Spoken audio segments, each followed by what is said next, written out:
Hey guys, welcome to the Kiki Files. I'm so glad you guys are here. I have a really sad story today. It's basically closed already. This video is going to be pretty graphic, and it's going to also touch on certain subjects that can be pretty sensitive to people. I feel like there are so many components to this case, so what I'm going to do is just tell you guys the people that are involved with it. So we have Susan Powell, who was born Susan Cox, and her date of birth is October 16th, 1981. Her husband, Josh Powell, was born January 20th, 1976. They had two sons. The first son was Charles, who was born in January of 2005, and Braden, who was born in 2007.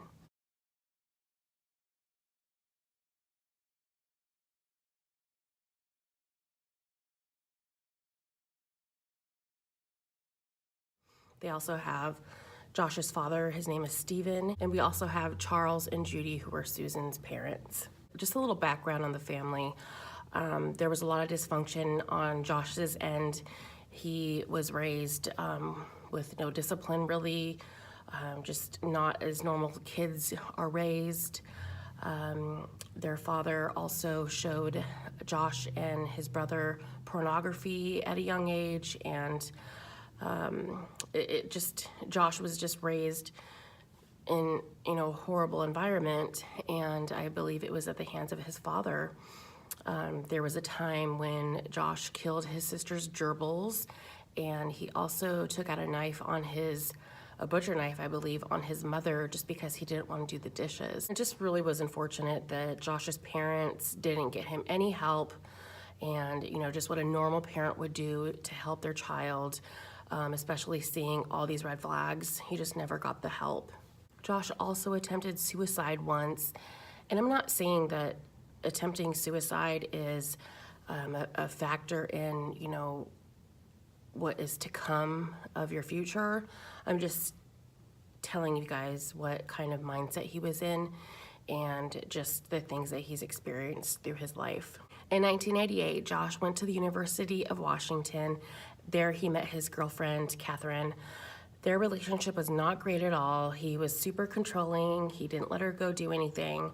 He was that boyfriend who everyone hated to be around, didn't like at all. But she had enough. She broke up with him over the phone. It was like post-it breakup. She didn't even want to see him to break up with him. She ended up not even going back to Seattle. So that just goes to show the kind of guy he was, and the fact that a girl got to date him and she went running.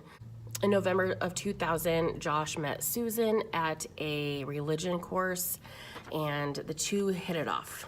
And if you really think about it, Susan was probably thinking, oh, this is a single guy. He seems great.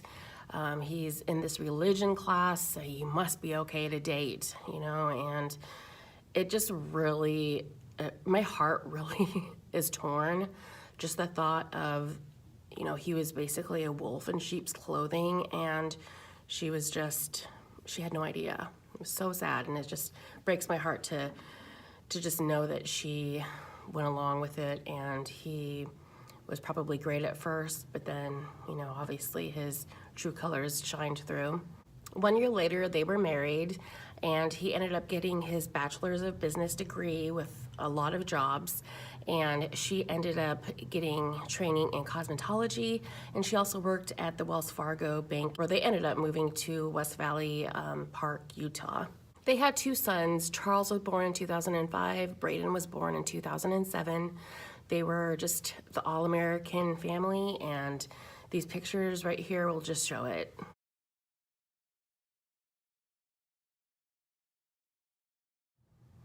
This is where the story of this family, I believe, starts to take a weird turn. They ended up moving to to Josh's father's house in South Hill, Washington. And and I understand that, when you first start off with your family, you probably don't have a whole lot of money, and, your family offers their house for you to start off at. I get it, I understand it. So that part doesn't really surprise me. It's just the stuff that Susan had endured while she was there. Josh's father, Stephen, was just a piece of work. This guy he was so inappropriate. He was always recording Susan on the video camera, taking pictures of her using the bathroom, and just super inappropriate. He was also taking her underwear out of the laundry, which completely freaked her out. I mean, obviously that would freak anybody out. I wouldn't want my family to have nothing to do with him ever again. But they ended up moving away, and at that point, it just caused tension in their marriage. Susan was writing letters. She made a will, and the will said this: "I want it documented that there is extreme turmoil in our marriage.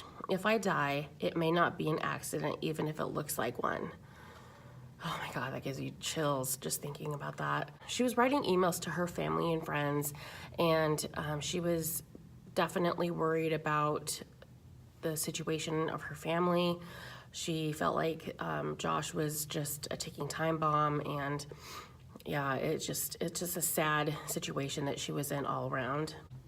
In 2003, Stephen professed his love for Susan, and even though they were moved away, the son still had communication with him.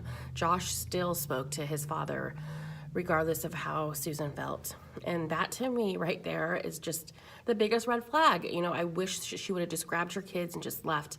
And yeah, what a sick family to be a part of. I bet she wanted nothing to do with that. But I could see how she just didn't know what to do. You can't just take your kids and leave. That's just like kidnapping, you know? Josh spent too much money. He was in debt. He was behind $200,000, and he was just controlling. And Susan ended up making videos of the damage that he made to the house, probably out of his anger. On December 6, 2009, Susan and her boys went to church, and after that, they visited with their neighbors until 5 p.m. It wasn't until December 7th, the next day, where relatives reported the family missing. Josh's mother and sister called the cops when they couldn't find Josh and Susan and the boys, and it was also found out that the boys never made it to daycare either. Police thought that the family could be injured from carbon monoxide poisoning, so they ended up breaking down the door, and the family was not in the house, but they did notice a couple of fans that were pointed towards a wet spot on the carpet. Susan also did not report to work on the 7th, which caused everyone to believe that this family was in a lot of trouble. They were hurt somewhere. But also something worse could have happened, because Susan's purse was in the house, her wallet, her ID. Her phone was also found in the family van that was outside the house. So it did not look good. And, you know, if you think about it, it also reminds me of the Chris Watts case, where Shanann's stuff was found in the house too. So it just did not look good. I mean, if the family was at least somewhere else, she would have her belongings with her. I couldn't even imagine what the family was going through at this point.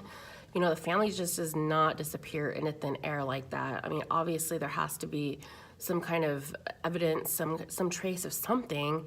Somebody has to know something. And in this case, the relatives, family, and friends were just left with nothing. Josh ended up showing up around 5 p.m. with the boys, only the boys, and that literally made me so nauseous, just even hearing that evidence. They were all taken to the police station, and that is when Josh ended up saying that around midnight, he left Susan at the house and he took the boys camping, which caused huge red flags to police, because Josh was supposed to go to work a few hours later, and, you know, who takes their kids out at midnight, you know, and his excuse was that he thought it was Sunday and not Monday. Police grew very suspicious when they went to check out the campsite, and there was no evidence that the family was there. And yeah, so it did not look good for Josh. After further investigation, they found Susan's letter. They found that there was an insurance policy out for Susan for $1.5 million, and the cops also found the letter that Susan wrote. And Josh really didn't help himself either in the situation. He took the boys out of daycare. He cleaned out the bank accounts. He was also talking to co-workers about how to hide a body in a mine shaft. And yeah, just sketchy things. Charles and Braden were also interviewed, and the thing that really popped out to everybody was that they said that they went camping. That was true, but also that their mother had went, but she did not come back. A teacher reported that Charles also made comments that his mother was dead, and obviously he's seen something. He knew that his mother had died, so that definitely made cops put Josh as a prime suspect in the case. Braden also drew pictures of the van when they went camping, and to everyone's shock, he drew his mother in the trunk of the van. The judge granted temporary custody to the grandparents, and the visitations for the kids were first held in the DHSH buildings, but then it was transferred to Josh's home, which I cannot believe actually happened. I feel like these, I know that these custody places are busy, child welfare agencies are busy, but when something this serious is going on, I feel like a parent, if they are being accused of killing the other parent, I don't feel that they should have visitation rights to their kids. Something needs to change. It just really enrages me. So a dozen visits were made, and Elizabeth Griffin Hall, the social worker, saw that everything looked fine, and all of a sudden Josh ended up getting arrested because he had child pornography on his computer, but it was animation or something, some incest thing, super sick. Well, he ended up losing his rights to the grandparent. The boys remained with the grandparents, especially when Josh had a computer that had child incest on it. Well, it was animation, it wasn't actual children, so he wasn't arrested for that reason, but the judge did grant temporary custody to the grandparents, and I feel like this enraged him, and he was also ordered to have a psychosexual evaluation. It really makes my blood boil to know that at this point, Josh was still given visitation rights to his kids after the stuff that was found on his computer. I just don't understand why these judges and these social workers let a parent have so much freedom. You know, we need to have more laws out there that protect our kids and that don't put them into dangerous situations like this. It's just, I just feel so bad for those two boys and what they went through and how comfortable they were with the Cox family, and the fact that, you know, the grandparents felt like they were obligated to make their grandkids go visit their father because of a court order. It just makes me so sad to think about the whole situation. On February 5th, 2002, Josh went to Goodwill and gave all of his boys' toys to Goodwill. He went and cleaned out his bank account, and he also was seen on video footage buying gasoline. And he was waiting for a visit from his boys, and the social worker, Elizabeth, brought the boys over. And right before this, he made phone calls to his sister, to family members, saying that he was sorry, that he could not go on anymore like this, and that he was just sorry. The social worker ended up bringing the boys to Josh's home, and when she was walking them up to the door, he basically pulled them in and slammed the door on her face, and she could hear him saying, "Boys, I have a special surprise for you." And at that point, she called 911, and I cannot believe that the 911 operator didn't take the situation serious. I hope he was fired, I really do. This guy didn't take the situation serious at all. He felt like there had to be something more going on for, the cops to go to the house. Also, the sister had called 911 saying that she was worried that her brother was in trouble. And all of a sudden, Elizabeth saw smoke and fire, and the house exploded. As a 911 operator, you would think that you would take something like that more serious. There's so many things in this case that are so unreal to me and make me so upset. And I just really hope that, these videos are spread more on YouTube, because, we need to put out awareness about these kinds of situations. We need to stop these kinds of situations from happening. Charles and Braden should be alive today.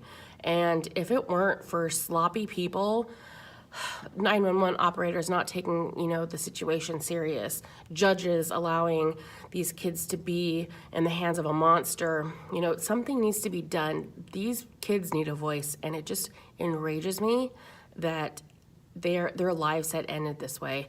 It was also found through a coroner report. They had cuts from a hatchet, or they had cuts on their neck and their head, and a hatchet was found next to Josh's body.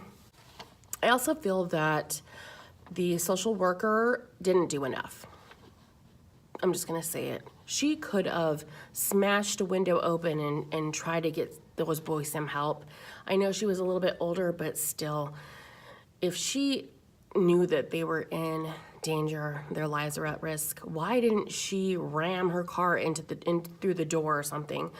Do something. I'm just so upset about this whole situation, and the fact that the social worker cries to this day, and she goes on Dateline and says that that was the worst day of her life, and there wasn't anything she could do. And I'm thinking, lady, you could have done something. You could have done something more. And I get that people get in shock and they just kind of freeze up, but she could have done something. After this horrible situation happened, police and family believed that Josh was responsible for Susan's death, and her body hasn't been found to this day. Her memorial is with her sons at Woodbine Cemetery, next to Charles and Braden's graves. We need to do more for our children. I don't know exactly where it's gonna start, but I guess fighting for our children more. If you're in a situation where your spouse is abusing your kid, you need to do everything you can to get out of that situation. I'm gonna link numbers down below just in case you know anybody or you might be experiencing something like that yourself. We need to protect our children, and it just starts with one step and one phone call and making that change. I definitely feel, and my heart is definitely with Susan and her boys. I know they're in heaven shining down on us, and I just hope that something good comes out of this case, whether it be somebody watching their story and wanting to do something different with their life. I just hope that that's what happens with this case, and I hope that you guys get something out of it too. I know it was a pretty difficult one, but I definitely wanted to share it, and I love you guys so much. Thanks you guys for watching the Kiki Files. I know that I'm still starting off new and still just a couple of videos and just a few subscribers, but I appreciate every single one of you.